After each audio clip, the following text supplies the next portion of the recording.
بسم الله الرحمن الرحيم. الحمد لله رب العالمين حق حمده، والصلاة والسلام على خير خلقه محمد وعلى آله وصحبه وأمته أجمعين إلى يوم الدين.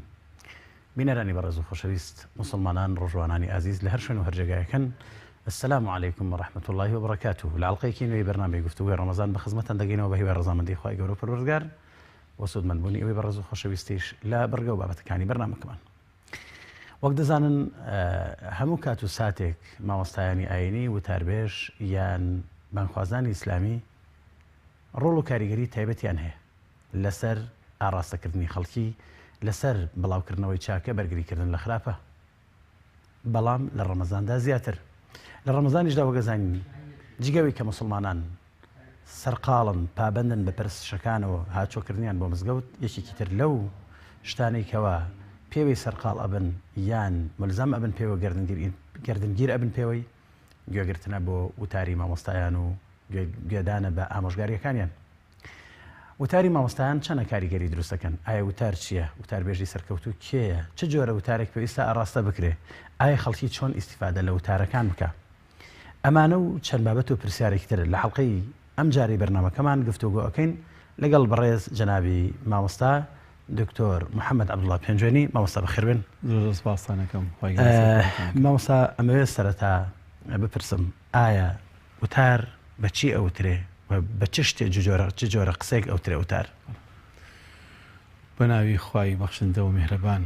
درود و سڵاو و سەیگانی پاکی پێشەوامان ڕەسوول الله صلی الله عليه وسلم، یاران و زانایان و شوێنکەوتوانی تا ڕۆژی دوایی. سەرەتا خوازیارم لە خوای پەروەردگار کە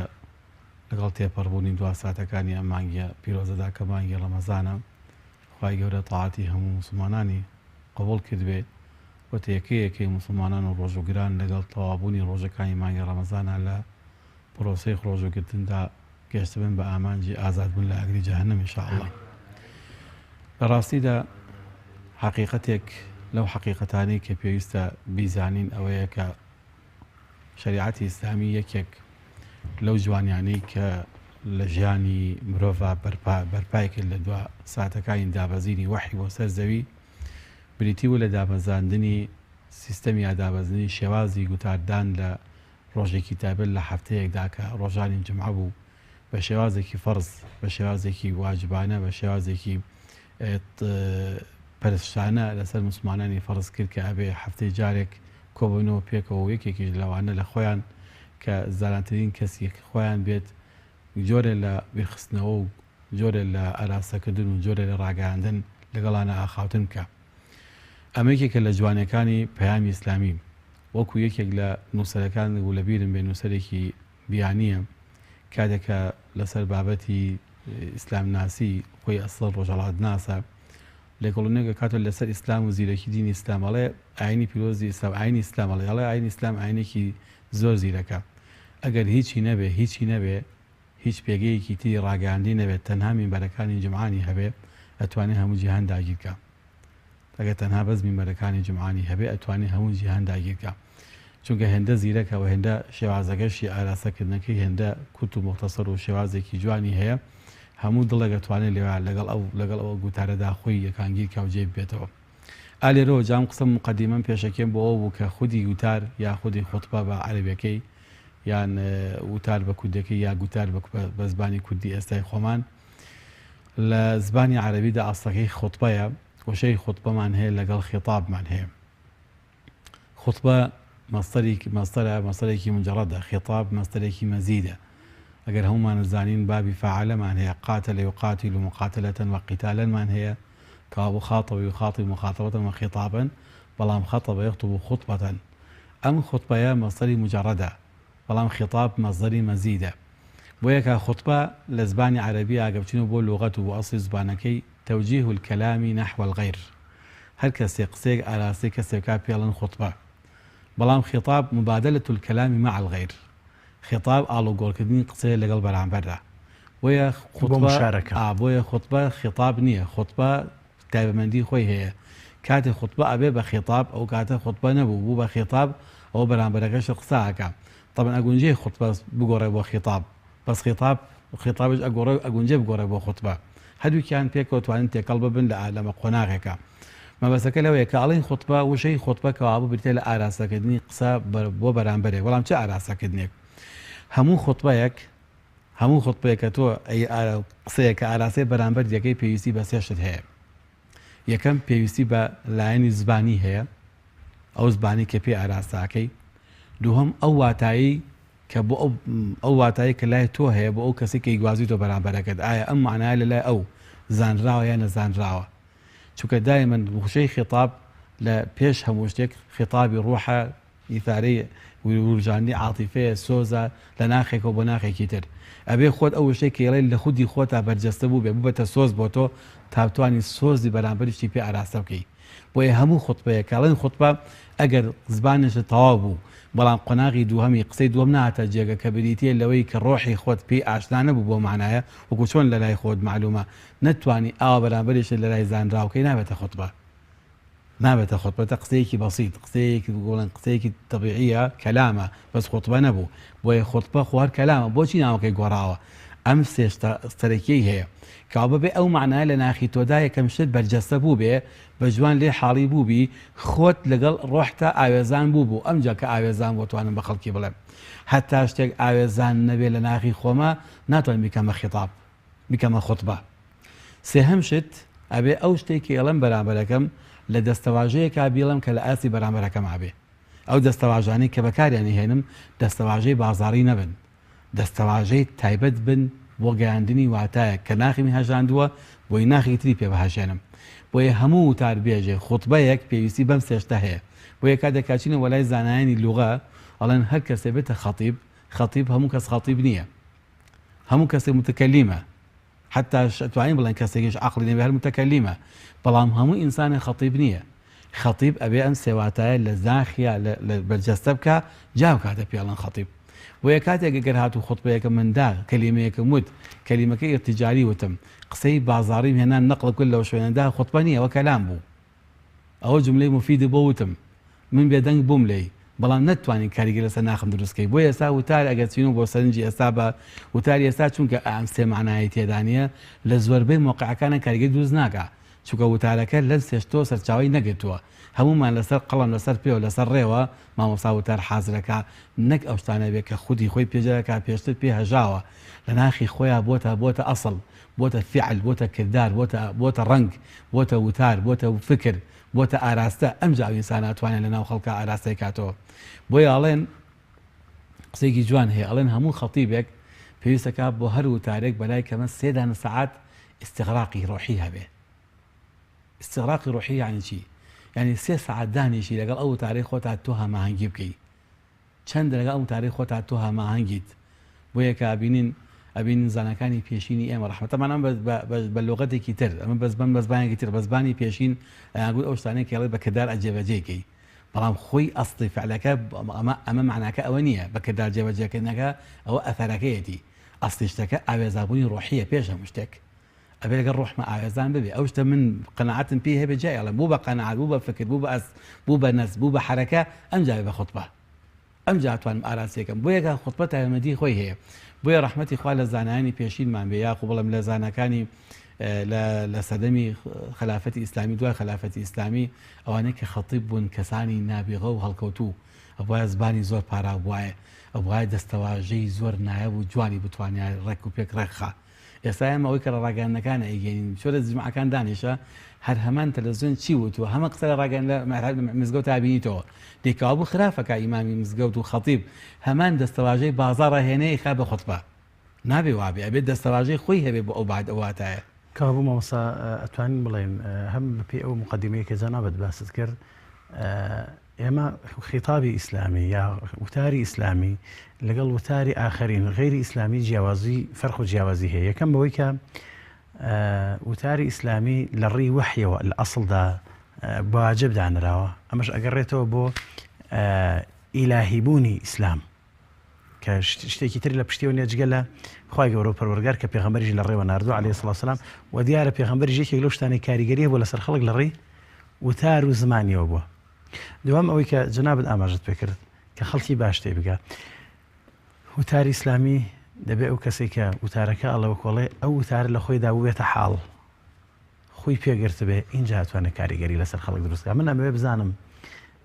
بۆ خۆمان و بۆ بینەرانی ڕوونی بکەینەوە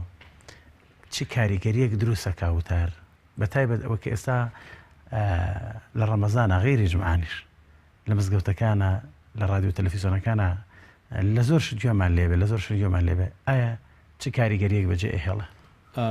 پێشەکی من پێش وڵایم پرسیارەکە شتێک هینکەم ڕاستکەمەوە جەناب ئاماژە بە دوو دەستەواژەکە دەستەواژەی گوتاری ئیسلامی گوتاری هەینی هەم دوانە بێت جاکەن لێتێ گوتاری ئیسلامی خێتابی ئیسلامیە بەڵێ گوتاری جمعە خۆتبەی جمعەیە خۆتبەی جمعە تایبەندی خۆی هەیە گوتاری ئیسلامی تایبەندی خۆی هەیە دوشتی تقریبا نیمچە گیان لە یەکتر بۆ معنی کاڵە نیمچە گیان لە یەکتر یعنی ئەمان لە پێگەیەک لە پێگەیەکی ترا ئەمیان پێگەی گشتی هەیە ئەمیان پێگەی تایبەندی خۆی هەیە لە قورئانی پیرۆزە با بڵێم لە قورئانی پیرۆزە کاتێک کە باسی خیتاب دێت باسی چی دێت دووشت پێکەوە دێت ئاتەیناه الحکمة وفصل الخطاب باسی سیدنا داودەکە قورئانی پیرۆز سیدنا داود خصوصیەتی کتابەتی خۆی هەبوو کە دووشت بوو حکمة و فصل الخطاب قورئان ئەم دووشتان پێکەوە حکمة فصل خطاب ئەگەر بوو بە گوتاری ئیسلامی گوتاری گشتی بوو پێویستی بە چی هەیە بە حکمە هەیە لەگەڵ فەصلە حكمة يعني شي فصل يعني شي بويد أما تسجاك إنه خطبة جمعة فصل شتياب حكمة شتياب ديان خصوصيتي خويه شو باش عبادة والله قتاري إسلامي عامي ما لسم منبر ومحراب لنا بالله لم تلا راجعوا تلفزيون ونسلا وكانوا بين وكان لنا بازار وشوية كشتي كان لكاتي بونو مناسبة كان أما قتاري كتاب مادية مثلا يا قتاري سياسية قتاري مثلا روشميرية هالشيء كلتوري هالشيء كتير هي أما أنا أبي أم حكمتي تدابه لقى فصل خطابه حكمة بريتيا لوي أوشتي كيالي جاي خوي به لو شوينا مقام بوهر لبوهم جيك قصي خوي هي دوهم يعني أبي فصل خطابه قصة كان رونمن قصي جليو برمزو شعراوة لخطاب القتال الإسلامي نعبد به قتال إسلامي قتال شيوانر نية شيوان رابش نية قتال إسلامي قتال تسنوك نية قتال كي واضح الروس رون أشياء قرآني في روزة فلمي أما فمن شاء فليؤمن ومن شاء فليكفر زور أذانا قرآن فلمي هيج ناشارته أو ما نتبت السين بترسو خوفك كما بمعنى في القين خلق شو قتال إسلامي هالقري نفيلا نهالقري ترسى نهالقري شيواندنا التي تدانشة ومش تنبيك حظ لو خطابي إسلامي دائما قوته لنقطي قوته قصاك كنقطي قوتي هبو بيترس براش كاوانا صريح بزباني كي فصيح على أما حقتك يمنا أوجنا راسك تويا ببيترس هرقو تاريك شواندني تيابو شتي شاراوي تيابو رمزي تيدابو لجد ليوانا أو تدرس خونا داود أو فعلا أو بيشواني قتال إسلامية قتال إسلامي خصوصيتي خوي هي أبي براسي بي بارزين بنوعيتي خوي كجديته وكوضوحه كفصل خطاب ما هي فصلك يسألين بابا أمر راسك هي قاعنا يلين ببيش شعرانا أو كقناعات ما بيتي خوي يلين أما خطاب بلا هرش تسر والله ما كي من بساري كم مدرس بو والله ما كي سبب مو أمجا والله ما كتو خطاب وقتال إسلامي بقشتي خطبة قتال إسلامي هادو كان شو كاريجري دوسا كان أما قصة جناب بسرك أما كاريجري قتال إسلامي تقريبا توالين لبينش خالك وكينوا من بينش خال زوتش والله بينش أكودي كميان بريتيا لأراسەکردنێکی ڕاستەقینانە بۆ ئامانجەگەورەکانی ژیان چونکە گوتاری ئیسلامی پێش هەموو شتێ بۆ ئینسانە بۆژی بۆ پێش هەموو شتێ ڕوو لە ئینسانە کەم ڕوو لە ئیماندارەکە خصوصیاتی هەیە یعنی گوتاری ئیسلامی یەکەم بە عمومە دوای خصوصە یا ئەیها الناس لە پێش یا الذین آمنوەیە ئەبێ لەوە حاڵی بین گوتاری ئیسلامی پێش هەموو شتێ بۆ ئینسانە ئەمجا هەونێ بۆچیە بۆ خەڵکی مسلمانە لەبەرەوە کاتێک کە تۆ خەتیبێکی مسلمان ڕۆشنبیرێکی مسلمان هەر کەسی ئەوێ لەگەڵ جەماوەری خۆیان گوتار گوتاری ئیسلام ئیسلام و گوتار بە ئەبێ پێش هەموو شتێ ئاراستەکەی بۆ خەڵک بێ چونکە بەڕاستی ئەم دینە دینی خەڵکە ئەم ئیسلامە نەهاتووە تەنها من خاوەنی بم بەس ئەم ڕیسالەی ئیسلام قورئان کە هاتووە بۆ ئینسان هاتووە لەبەرەوە ئەبێ پێش هەموو شتێ بزانین ڕەچاوی هەموو ئینسانەکە بکەین بە شێوازێکی تر بڵێم بەقەدەر گەورەی خوا بەقەدەر گەورەی خاوەنی ئەم ڕیسالەیە کە خوای گەورەیە ئەبێ بەقەدەر گەورەی ئەو خوای ئەو ڕیسالەش ئاوا بە خەڵک بناسێنین نەک ڕیسالەکە بچکۆلەکەینەوە لە ئاسێکی زۆر بچووکە بۆ کاتێک کە خوا خەڵقی ئەرز و ئاسمانە ئەرز و ئاسمانی دروست کردووە بە هەموو ئەو دروستکراوانەوانەیە داوێتی بە موسڵمان و ناموسڵمانیش موسڵمان ناموسڵمان بێدین و دیندار پێک و تیاژین لە ئاو و هەوا و لە نەهەناسەکان و لە بەرهەمەکانی ئەرز و ئاسمان بێبەشی نەکردووە ئەی تۆ بە چه حەقیقەتێک بە چه دەلیلێک لە ڕەحمەتی ئیسلام و لە سۆز و میهرەبانی شریعەتەکەی و قورئان بێبەشیەکەی ئەبێ بەڕاستی بە گەورەی ئەو خالقە کە ئەو وحی نادووە هەر بەو گەورەیش ئەو وحی پێناسەکەی بۆ خەڵک کاوە خێتابی ئیسلامی یەکەم مەرجی کاریگەری تەسیرەکە لە ئینسان بۆ ئینسانە ئەبێ کاریگەری خێتاب بۆ مرۆڤ بێ ئاماجە ئەراستەکردنی مرۆڤ بۆ شتە بەرزەکان بۆ جوانشتە جوانەکان لە ژیانە بۆ دەستپاکی دایم پاکی بۆ مەسەندات پەروەری بۆ پێکەوە ژیان بۆ سۆز و میهرەبانی بۆ کولتوری خۆشەویستی بۆ لانانی ڕق و جیابوونەوە بۆ لادان لە تۆران و خۆل گیفکردن لە یەکتر هەموو ئەمانە بەهای مرۆیین ئەبێ ئەم بەهابرۆیەک وەکو مرۆڤ بیناسێنی نەک تەنها مۆرێکی خازە موسڵمان بەس بۆ موسڵمان ئەوە ئارەستێکی غەڵەتێکی لەوانە کابوو خێتابی ئیسلامی و کاریگەری دوهەمی خاڵی دووەم بریتێ بەڕاستی لە وروژاندنی سۆزی ئینسانەکانە بۆ خودی ئینسانەکان سۆزی ئینسان بۆ ژیانی ئینسان ئەمە یەکێک لەوانەیە کە پێغەمبەری خوا عەلەیهی سڵاتو وەسەلام کە چووە مەدینە گوتاری پێغەمبەری خوا لە مەدینەدا چی کرد سۆزی ئینسانی بەرامبەر ئینسان جوڵان ئەو هەموو کێشەی نێوانی ئەوس و خەزەج چۆن چارەسەری کرد کردنە برای یەکتر لە باتی ئەو کولتورە ڕقی کە لە نێوانیانە هەبوو هەمووی پێکەوتواندنەوانێ گوتارەکەی پێکوتگرەی دانەوە کابوو وروژاندنی سۆزە بەرامبەر سۆز بۆ سۆز ئینسان بۆ ئینسان خۆشەویستی بۆ ئینسان خۆشەویستی بۆ خاک و ئینتیما بۆ نیشتیمان ئەمانەیەکی وڵاوانەی کە پێغەمبەری خوا لە مەدینە کردی یەکێک لە کاریگەریەکانی خێتابی ئیسلامی یا بڵگوتاری ئیسلامی بریتێ لەوەی کە ئەمانە بەردەوام لە ژێر کاریگەری بە هاواڵەکان هاژی قەت بە هاواڵەکان بە هیچ شێوازێ لە خێتابی ئیسلامی نابوون ببێ نابێ ڕۆژە ڕۆژان ئێمە کولتورێک بڵاوکەینەوانێ کە شایستە نییە زۆر جار هەیە ئێمە لە گوتارمانە قسەیەکەکەن قسەکەمە لەگەڵ بە هاواڵەکانی ئیسلامی ناگرێتەوە ئێمە لە ئینسان مکەڕەم و بەڕێزە باشە قورئانی وەلەقەد کەڕەمنا بەنی ئادەم ئەبێ ئەم سیماجوانەی کەرامەت بپارێزین ئەبێ ئاگال لێبێ لە هەر شوێنەکە هەیت لە هەر خێتابێکە هەیت بەرامبەر هەر کەسێک قساکەیت وەلەقەد کەڕەمنا بەنی ئادەم ئاگەر لەو کەرامەتە بێ مادام ئینسانە هەر ڕێزی خۆی هەیە ئەگەر لە وتاری تۆ کومەڵی وشە بەکارهێنا بەرامبەری ئەم ڕێزەی لە کەدارەکرد ئەو پێچەوانە بوو لەگەڵ خێتابەکەدا بۆ یە کاریگەری خێتابی ئیسلامی بەڕاستی ئەوریتێ لە گێڕانەوەی ڕێزە بۆ مرۆڤەکان ئەبێ ئەم بەها باڵایانە لاو خەڵکاون نەکەین چاندنی بەها باڵاکان هەمومان پێک ئیسفادەی لەکەین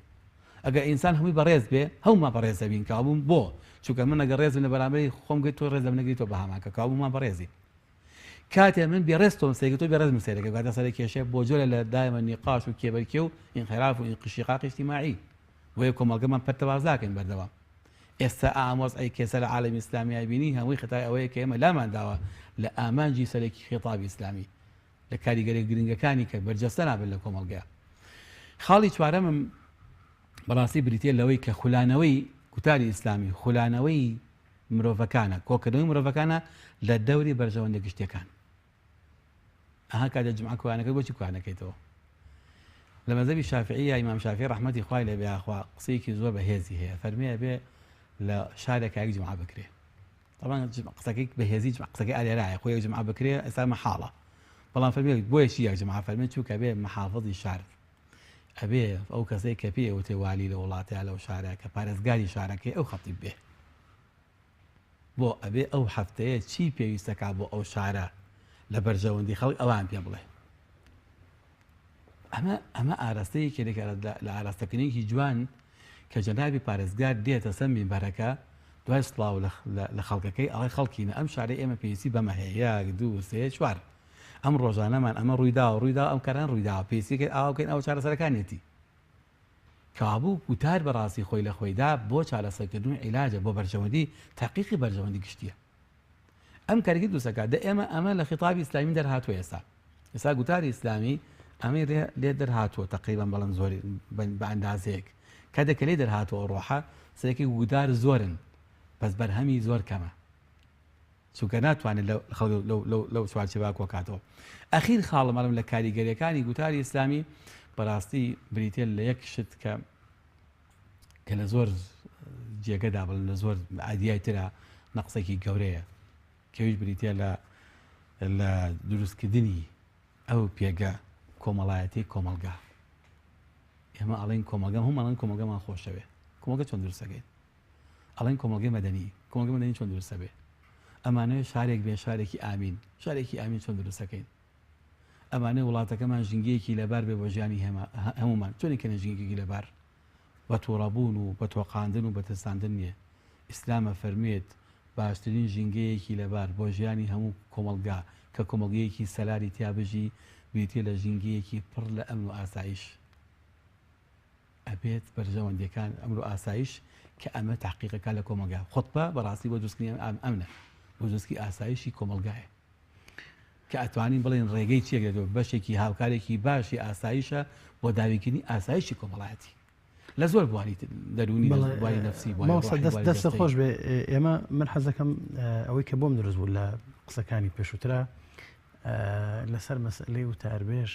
کە نابێ مەسەل منجەمەنجی تیاابێ قسەکانی نابێ شارەوەی تیاابێ بە کورتی وتاربێژ دەبێت دوو سیفەتی تیاابێ هەم ئازابێ هەم ئازاد بێ ئەگەر ئازادیش نەبوو ناتوانێت ئازابێ بەتەکیت ئەمە حقەتە بەڵام ئەگەر ئێمە تایبەتی نەکەین بە خوتبەی جومعەوە گوتاری ئیسلامی بە شێوەیەکی ئیشتی ئایا مەسەڵەن ئەوە وتمان ئەگەر وەکو زەمان باسی بکەین زەمان جومعەمان هەیە بەڵام غەیری جومعەش ئێمە حەزەکەم مەسەڵەن قسەکەمان وابێ کاریگەری هەر تەوجیهەکەی ئێمە بەس بۆ مامۆستایان نەبێ بۆ عامی خەڵکیشەوەی گوێ ئەگرێ ئایا مەکان جێگایەک یا زەمانێک کاتێکی دیاریکراو هەیە بەپێی لێکۆڵینەوەکان یا بەپێی شارەزایی جەنابتان مەکانێکی تایبەت هەیەش جێگایەک هەبێت تایبەت ئەمە بۆ خوتبە بێ خەڵکی دیاری بکە بۆ خوتبە مەواعیز و محاضەراتیان زەمانێکی تایبەت هەیە خۆی دەڕاستیە باسی زەمان و مەکان دوشتن ئێمە خۆمان بڵێن نەڵێن تیاژینەوە حقەتەکەمان پێی و پابندی زەمان و مەکان لە ژیانە داهای و بڵێن پێداویستێکی ژیانە بەڵام بۆ گوتاری ئیسلامی بەگشتی نا بۆ گوتاری جومعە بەڵێ زەمان و مەکان هەیە بۆ گوتاری جومعە زمانی تایبەتمان هەیە مەکانی تایبەتمان زمانەکە بێتە ڕۆژی جومعە مەکانەکە بێتە لە مزگەوتەکان ئەوە ئەزانین بەڵام کەڵەن گوتاری ئیسلامی نا گوتاری ئیسلامی نە زمانی هەیە نە مەکانی هەیە لە هەر جێگەیەکە پێویست بوو لە هەر شوێنەکە سافکەن بەنسبەت زەمانەکەەوە و مەکانەکەشەوە غیری جومعەش مەسەلەن جەژنەکان زەمانەکەیان دیارە و قسەکەم لێگە گوتاری ئیسلامی بەگشتی ئەوە جیاتەوە تۆ لە گوتاری جەژن ئەوە تایبەتە قسەکەم لێرە کەڵەن گوتاری ئیسلامی بەگشتی خێتابی ئیسلامی تایبەت نەکراوە بە زمانێکی تایبەت و بە ڕۆژێکی تایبەت هەر لە هەر زمانێکا بێ لە هەر شوێنەکا بێ چونکە بۆ خێتاب بنیتێ لە ئاراستەکردنیەکی تەوجیهی کەلامە بۆ خەڵکی تر بەڵام بە تەبادولی کەلام و ئاڵگۆڕکردنی قسەیەکە خەڵکی ترە لە هەر کات و شوێنەکە هەبێ بەرهەمێکی فکری زانایەکە خوێنەوارێکە ڕۆشنبیرێکە لە جێگەیەکە بۆ کۆمەڵگەیەک خەڵکێک لەو شوێنە دانیشتون ئێتە ئەو جێگەیە کام جێگەیە هەر جێگەیەک بێ لە هەر ساتێکا بکە بۆیان کرابێ ئەوان چونکە ئەوە بەڵام گوتاری خۆتبەی کە بچێت دەستە مینبەر و ئەوانە ئەوە زەمەنی تایبەتی خوان هەیە نوێی جومعەمان هەیە نوێی جەژنمان هەیە ئەو مناسباتن جگە لەو مناسباتی تروان هەبووە کە مناسباتی سۆر قەبرا و مناسباتی مەسەلەن بۆنێ شەکرا و خواردنەوە ژن هێنان ئەوانە هەمیان مناسباتێکی تایبەتن بەڵام ناگونجێ خێتاب تایبەتکەین بەوانەوە خێتابی ئیسلامی بەگشتی لە کاتی بۆ پێداویستیە لە هەر شوێنەکە پێداویست بوو لە هەر شوێنەکە زۆرت خوازی چونکە ئێمە بڵێن لە خێتابە ئەگەر کاتەکە مابێ ئەمەژە بە 5 زانستکەم کە 5 زانستی گەورن هیچ لەوانە باسی علمی بەلاغەیە ئەوەی خەڵتیب علمی بەلاغە باش زانێ کە ئەڵەن خەڵتیب ئەبێ جارێ لە ڕەوان بەژی دەبێژیە لە هەرسی علمەکە علمی بەلاغە ئەقل بەیان و بەدیع و مەعانە ئەبێ هەستێکی لەوانە علمی مەعان پێ دەڵێ مقتەضای حەڵ لەو جێگە کە تۆش داخوازی قسە لە یەکاوێ قسە بکەی ئیتر نایە بۆ سمەڵا کاتی قسەکە لەسەر خێتابەکەم نهاتۆ جارێ خۆتبە نایەم والله مامۆستا جارێک کاتی نییە بە خۆتانشم بێخرا با سعات ئەو نەجا خۆتبەیەک لە ڕۆژی ئەو نانە لە گوتاری ئیسلامی ئێمە لە هەر شوێنێک ئێساوەتە من تۆ قسە لێرا قساکەم گوتاری ئیسلامی ئێستا قساکەن ئێمە ئەمە زەمانی تایبەتی ناوێ هەر کاتێک خۆمان ڕێکەوتی دەسێت توان سعات 5 وارە تۆ ناتوانانی تەخسیسەکەی بە زەمانێک چونکە خێتابی ئیسلامی قورئان زیندووە قورئان لە حرەکەتی گەردوونە بەپەردەوام لەگەڵ ژیانە ئەڕوا گوتاری قورئانی کە دابەزیون یا ئەیها الذین آمنوا یا الناسەکان بەردەوام ئەخڵێنەوە بە هەموو زەمانە بۆڵێن لە خێتابی قورئان نە زەمان هەیە نە مەکان هەیە ئەو بزانم لە خێتابی قورئانی نە زەمان ڕەچاوەکرێ نە مەکان ڕەچاوەکرێ بەڵکو هەر کەسێک لە هەر زەمانێکە لە هەر کاتێکە لە هەر شوێنێکا بێ خێتابی قورئانی یا ئەیها الذین آمنوا یا الناس ڕووی تێکە یا الناس إنا خلقناكم من ذكر وأنثى وهمویانە لە هەر شوێنەکە هەن بۆ یاڵێ لەگەڵ حرەکەتی گەردوونیە بەردەوام قورئانیش ئەسوڕێتەوە وەکو چۆن ڕۆژ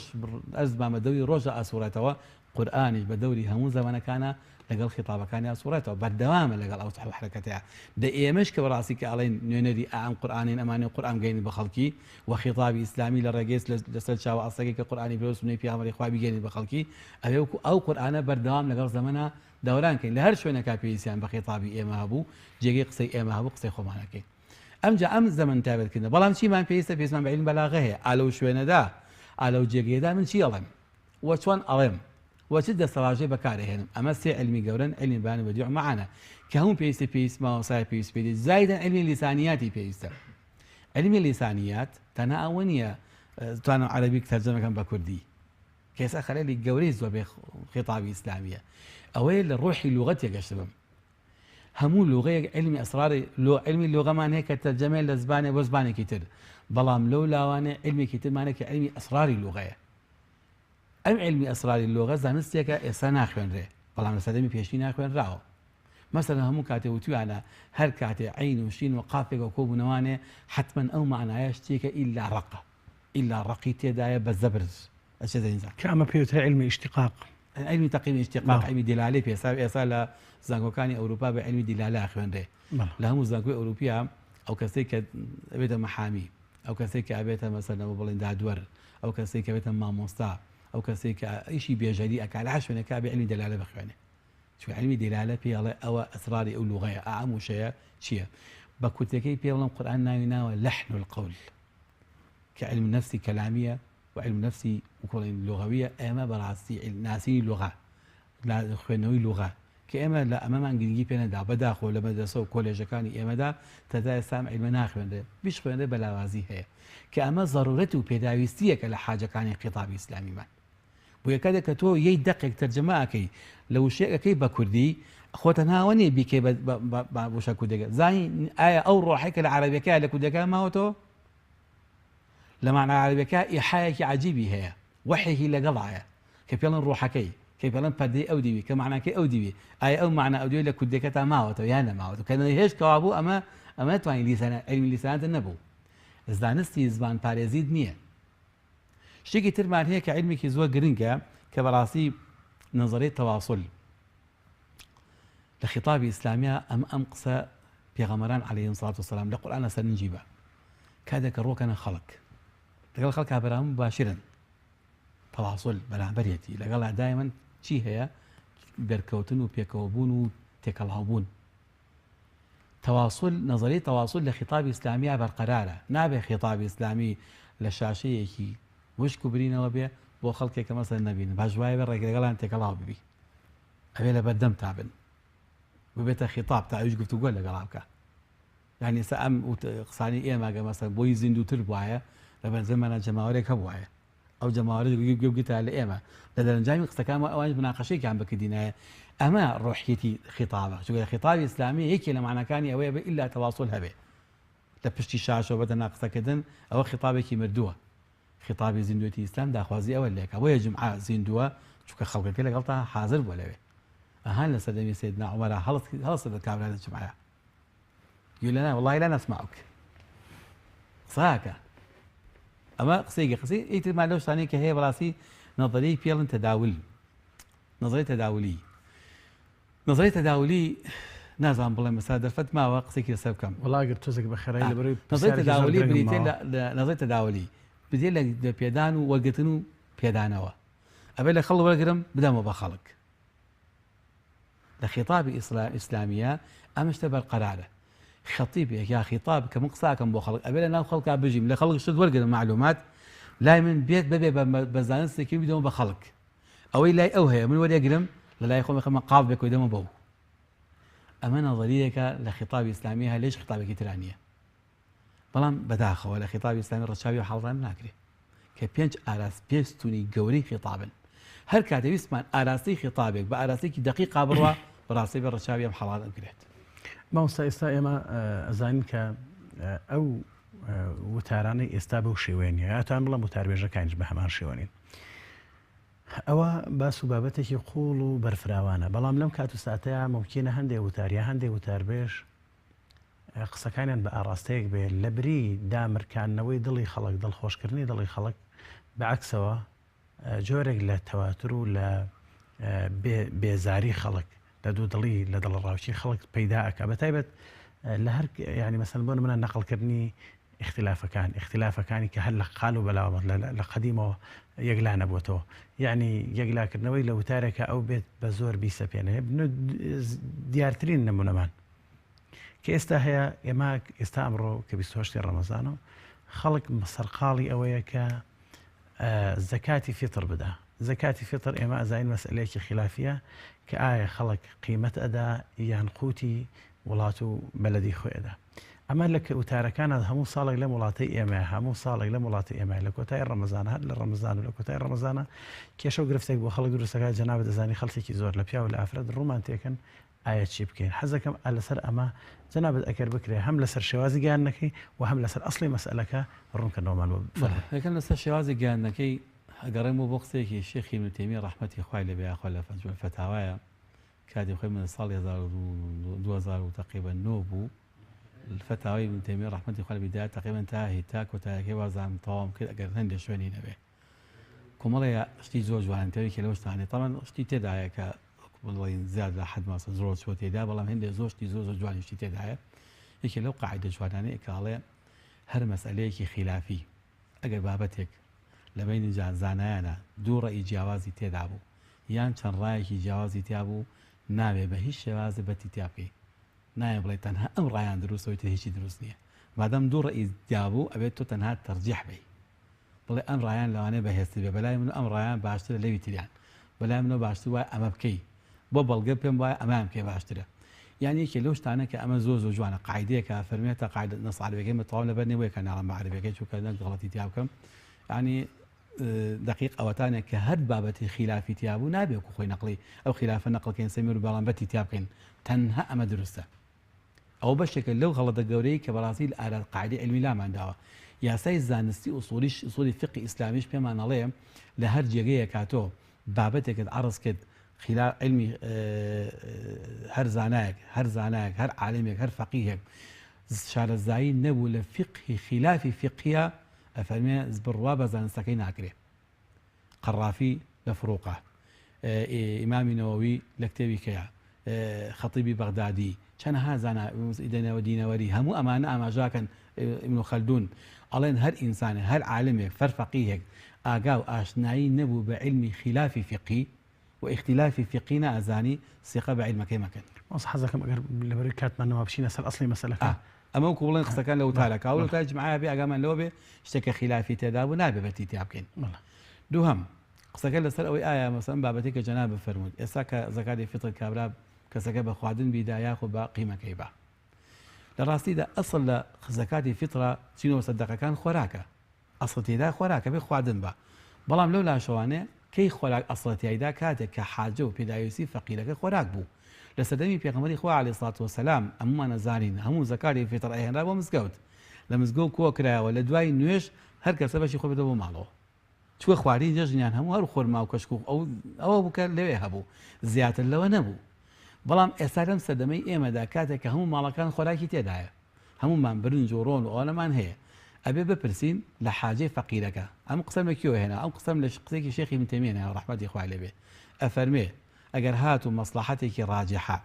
حاجەی فەقیرەکە یاخود عەمەلێکی معقول داوای ئەکرد ئەتوانین لە خۆراکە لابدەین بۆ قیمەکەی و فەلا باسە به پارەکەشی بدەین هیچ کێشە چونکە بۆ حاجەی فەقیر بۆ فەلسەفەی ئەم زەکاتی فیترە ئەوەیە کە پێغەمبەری خوا فەرمی ئەغنوهم فی هذا اليوم ئالەم ڕۆژە دەوڵەمەندیان کەن زەکاتی فیتر بۆچیە بۆی لە ڕۆژی جەژنا ئەو خەڵکانەی کە هەژارن کاسەکان ئاوادان بێ کابراگە پەر برنجی هەبوو لەوانەیە پارەی نەبێت کە خانۆکەی نەداوە برنج و نان ڕۆنەکەی هەیە گۆشتەکەشی لەوانە هەوێ بیخوا بەس پێویستی بەوە هەیە پێداویستی تری پێدابینکە ئەمڕۆ حاجەی خەڵکی و حاجەی سەردەمی پێغەمبەری خوانی عەلەیهی سڵات وسەلام بۆیە قەتیسمان لە بەرامەت دەقێکە کە هاتووە کە ئەفەرمێتە ناڕژۆ و قورما و نیسک و نۆک و ئەم بابەتانە بیکەین بە برنج و ئەوانە قەتیسمان لەمەدا بەڕاستی حاصلکردنی خودی فەلسەفەی زەکاتی فیترە لە زەمانێکا کە ئەمەش پێچەوانەی یاسا ئوسوولێک و یاسا شەرعیەکەی دێ ئوسولی فقی ئیسلامیە ئەفەرمێ هەموو شتێک هەموو نەوعی لە دەقی صحیحە هاتوێ لە سونەی پێغەمبەری خوا عەلەیهی سڵام بۆ حەصر نییە ئەمە بۆ نەوعە کاتێک پێغەمبەری خوا فەرمێ صاع من تمر صاع من شعیر ئەمە بۆ نەوعیەتە نەک بۆ حەصرە کە بۆ حەصر نەبوو کابوو تەخسیسی ناکە تەنها بە ئەوە شەرط نییە هەموو نەوعی باسکرا بێ هەر ئەو نەوعە لە زەردەمی ترا بەکار بێتەوە بۆ یەکە عومەری کوڕی عەبدولعەزیز ڕەحمەتی خوای لێبێ ئاخوا لە سەردەمی خلافەتی خۆیان لەسەر مینبەری جمعە ڕایگەیاند وتی ئیتر لەمە دوا کەس قوتمان بۆ نەهێنێ بۆ زەکاتی فیتر چونکە مەخزەنەکانمان پڕە لە خواردن لە باتی ئەوەیە قیمەکەمان بنێ چونکە جێشەکەمان پێویستی بە تەجهیز هەیە ئەمە حکمەتی شەرعی و فقهیە بەڕاستی کەسێک کە فەقیه بێ ئەزانێ حاجەی فەقیر ئەزانێ تەحلیلەکە من چییە. من نمونە و جەنابی گەڕمە پار ساڵی پار دراوسەیەکی خزمێکی ئێمە دۆستێکی ئێمە ئەوان برنج بۆ بردە و نیوەی ژوورەکەی هەڵدا بۆ لە 2 کیلۆ 5 کیلۆ برنج. وتی مامۆستا ئێستا ئەمە من چی دەکەم بە 2 ساڵ نایخۆم. خۆزگە بڕی ئەمە ملیۆنە دینار بواە چونکە بەڕاستی کرێخان و قەرزارم قەرزاری بازار هەم بەخوا جلی مناڵەکانیشم بە قەرز بان. مامۆستاگیان دەستان خۆش بێ و خوا موفق و سەرکەوتوتان کە دەستان خۆش بێ بینەرانی بەڕێز و خۆشەویست بۆ هیوایەکە ئینشاءالله پەیامەکەمان گەشت بێ بە ئێوەی بەڕێز لێرەدا بۆ شێوەیەکتان کۆتایی ئەڵقەی ئەمجارەی بەرنامەکەمان هەموو لایەکتان بەخوای گەورە و پەروەردگار ئەسپێرین. وەسەلام عەلەیکوم وەرەحمەتوڵڵاهی وبەرەکاتوه.